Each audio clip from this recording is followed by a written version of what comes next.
Recently, a claim was made by Niger Delta figure Asari, suggesting that Igbos do not have money, nor do they build mansions in their homeland.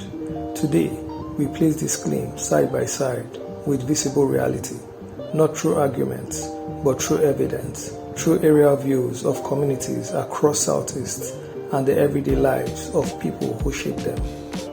This is not a video to attack anyone, but to show undeniable facts of how wealth is distributed across Igboland and why the region maintains some of the most evenly developed rural communities in West Africa.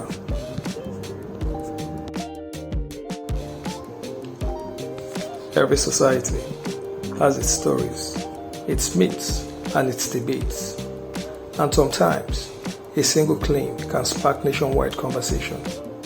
Recently, Asari insisted that the Igbo people do not have money, that they do not build mansions, that they are not as wealthy as commonly believed.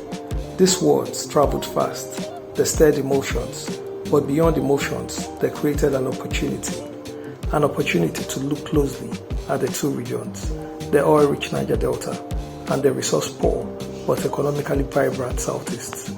Today, we do not respond with arguments, we respond with evidence, with landscapes, with communities, with architecture, with the lived experiences of ordinary people.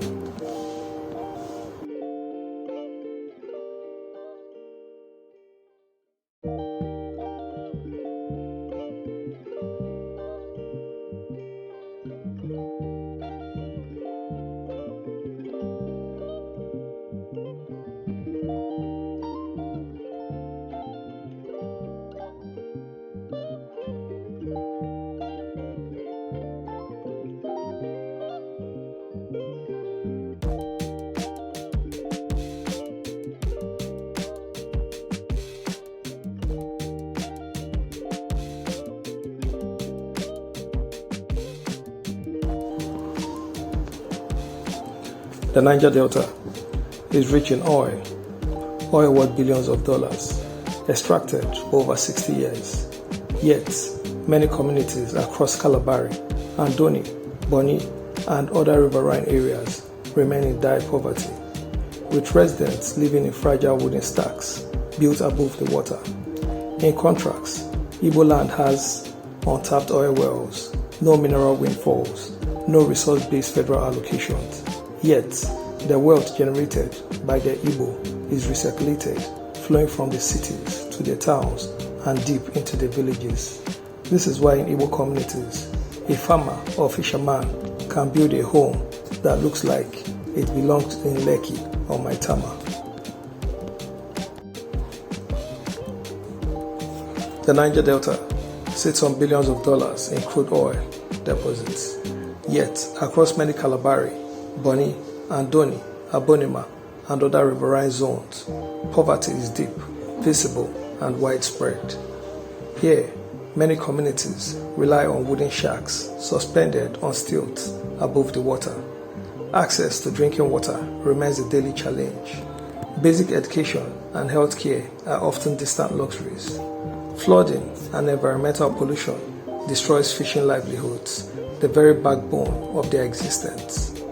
In sharp contrast, the Southeast has fewer oil wells and fewer gas pipelines feeding wealth into government coffers. What it has instead is people whose enterprise drives their economy, people whose personal wealth becomes communal development, people whose success is measured not only in wealth, but in how much they build at home.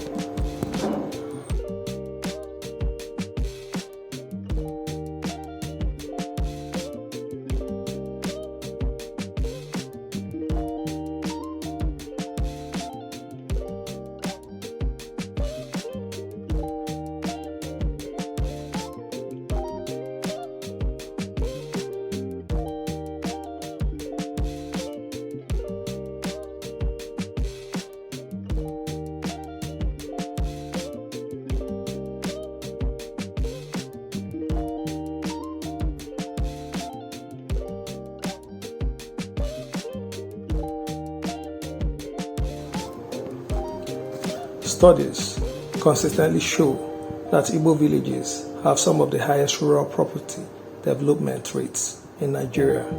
Nearly every household adds a new block, a new roof, or a full renovation every December. Why?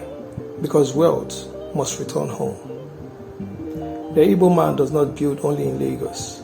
He builds at home, for legacy, for identity, for pride. This is why rural Igboland looks like middle-class Nigeria, while many oil-rich communities remain underdeveloped.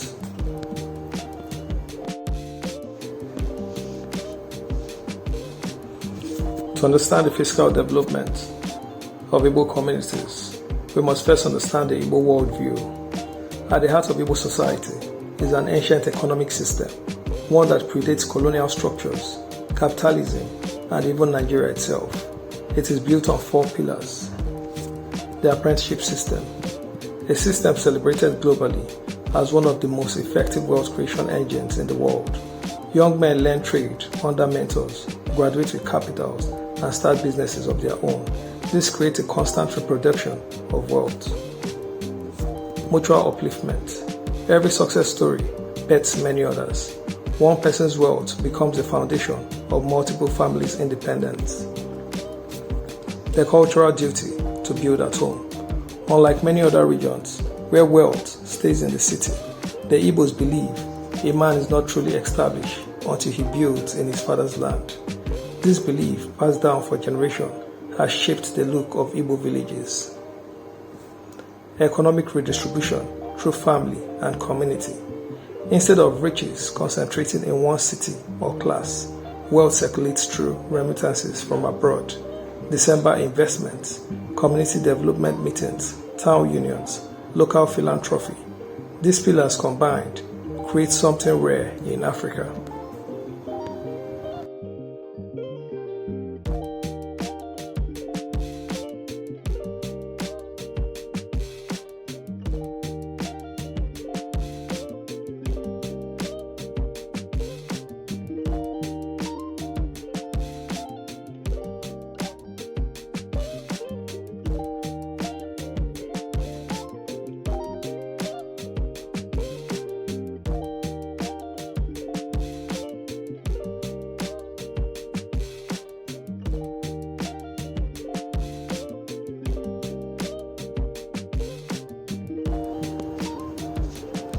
Unlike oil communities, which depend on government to distribute wealth, Igbo economies depend on people, on trade, on apprenticeship, on hard work, and on a system where every adult, no matter how humble their beginnings, can build, own, and uplift.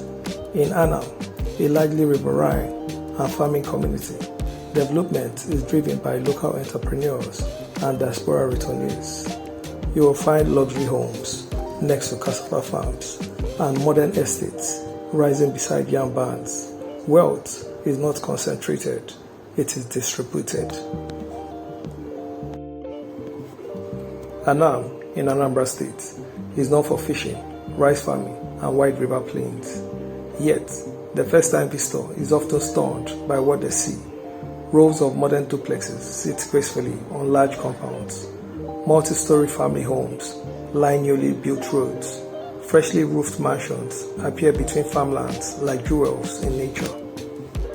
Here, the farmer is not a symbol of poverty. He is a landowner, a producer, a contributor to a thriving regional economy.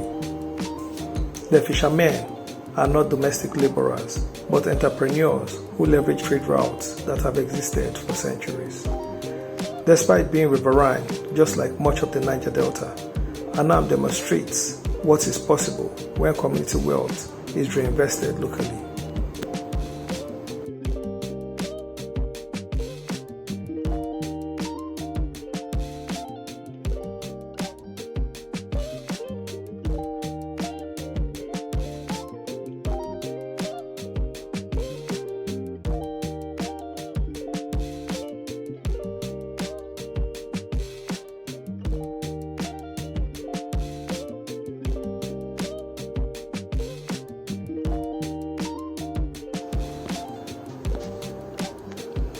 Oguta, like many riverine areas of Igboland, is defined by water.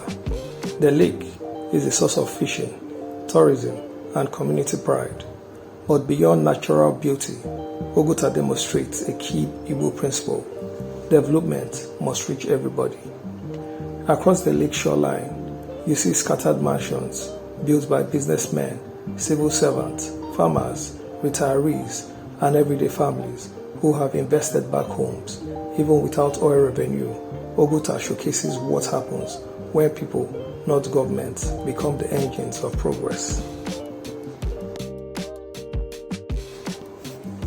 Oguta is more than a lake. It is a cultural treasure, an ecological wonder, and a thriving riverine settlement. Across its banks lies home that rival major urban structures, not because government built them, but because families invested in their homeland. Oguta's development pattern answers a simple question: if the Igbo are poor, who built this? Who funded these multi-millionaire waterfront mansions? Who developed these communities, transforming them from quiet riverbanks to suburban style neighborhoods? The answer lies in the Igbo determination to ensure that no matter how far one travels, home must reflect dignity.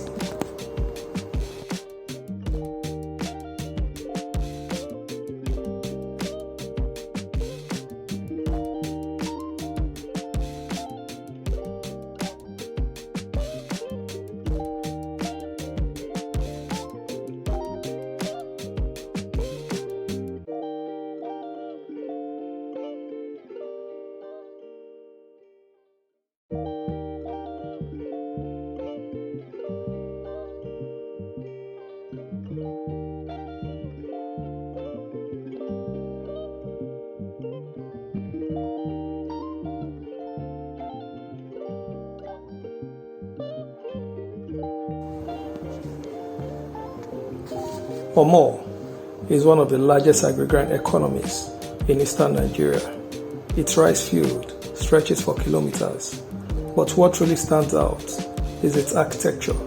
Modern duplexes rise among rice paddies. New roads cut across the vast expanse of farmlands. From the air, Omor looks like a rural-urban hybrid, where farming, wealth translates directly into development. This is wealth spread evenly, not concentrated at the top. Omor is the football of Anambra State, a massive agricultural powerhouse. Yet, while agriculture often correlates with poverty in many African regions, Omor stands as an exception. Farmers here are not mere laborers. They are businessmen, owners of machines, holders of capital, participants in cooperative societies, builders of elegant homes in the heart of the village. You find duplexes beside rice fields, solar-powered homes beside irrigation channels, well-planned neighborhoods beside ancient farmlands. Omor proves something powerful. Poverty is not a destiny, it is a pattern, and the pattern can be broken.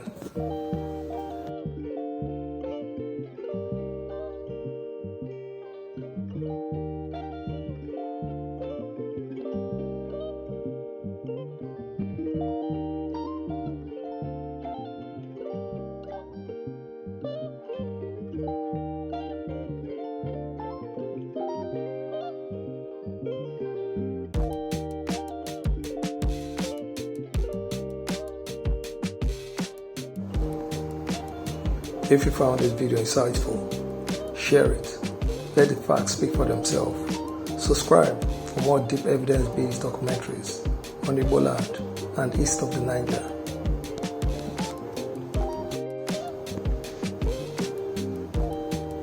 The poverty in riverine Niger Delta communities is not caused by the people. It is the result of environmental pollution, government mismanagement, dependency on oil allocations, lack of private reinvestment into local communities, militancy disrupting enterprise. When wealth depends on external control, it rarely reaches the grassroots. When wealth is created from the bottom up, it spreads naturally.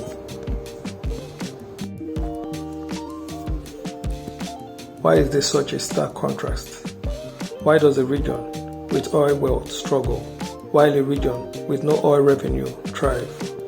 The answer lies in structural differences. Many Niger Delta communities depend on oil companies and government allocations. When the allocations fail or companies withdraw, poverty deepens.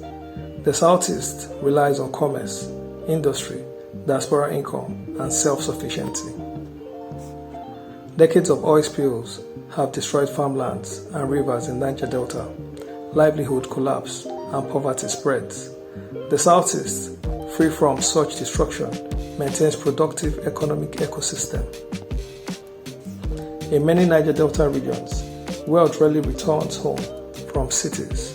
In Igboland, it is mandatory and honor to build at home. Southeast town unions and community structures actively drive development.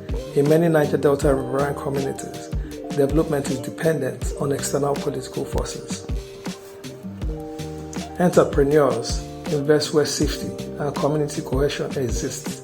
In regions with militancy and conflict, long-term investment becomes difficult. These factors create two different realities, one visible from the ground, the other undeniable from the sky.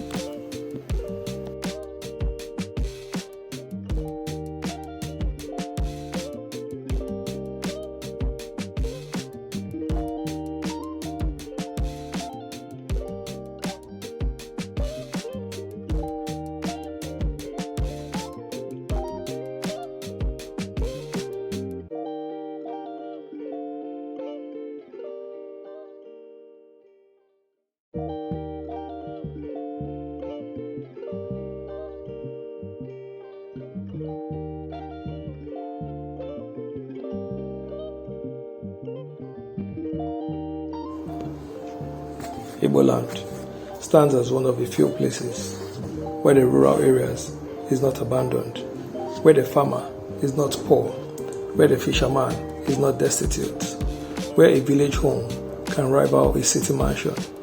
From Anam to Oguta to Omor to countless other communities across the Southeast, wealth is visible, organic, and evenly distributed. This is the reality, not the claim.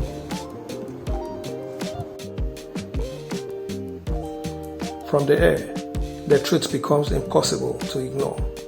Across all 5 states of the Southeast, Anambra, Enugu, Imo, Abia, Ebonyi, rural landscapes are dotted with elegant homes, modern estates, renovated family houses, and private residences that mirror suburban America. This is not a showcase of elite wealth. It is a reflection of distributed prosperity. The mechanics of an economy where the average trader, farmer, or artisan has the capacity to build a home. These are not settlements of billionaires. These are villages, ordinary villages built by ordinary people, and they tell a story stronger than any claim.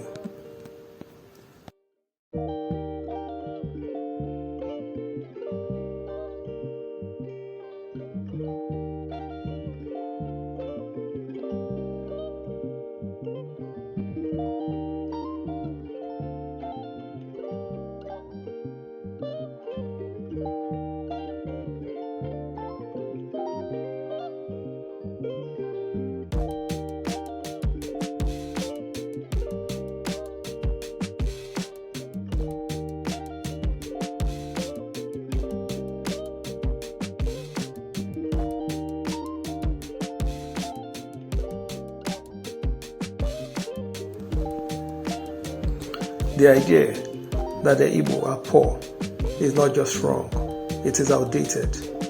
The idea that they do not build at home is not only false, it is disproven daily by drone footage, by architecture, by community projects, and by December migrations.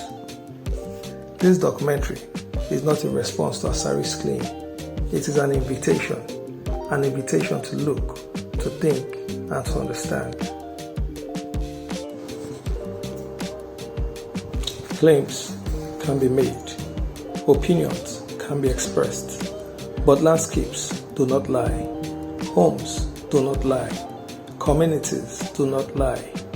The Southeast remains one of the most economically active and self-developed region in Nigeria, not because of oil, but because of people who build, people who invest, people who return home. This is the real story.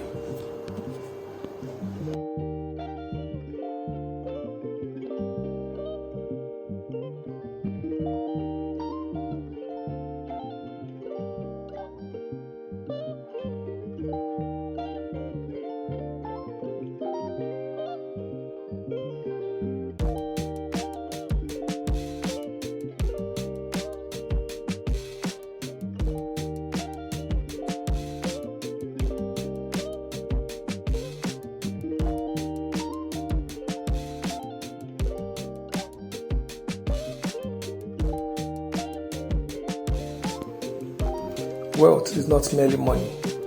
Wealth is the ability to transform a community, to build where your fathers lived, to leave a legacy of development. The Southeast is not wealthy because of oil. It is wealthy because of its people, its culture, its values, and its economic ecosystem. Look at Anam, look at Oguta, look at Omor, look at Igboland. The truth is visible. You only need to open your eyes.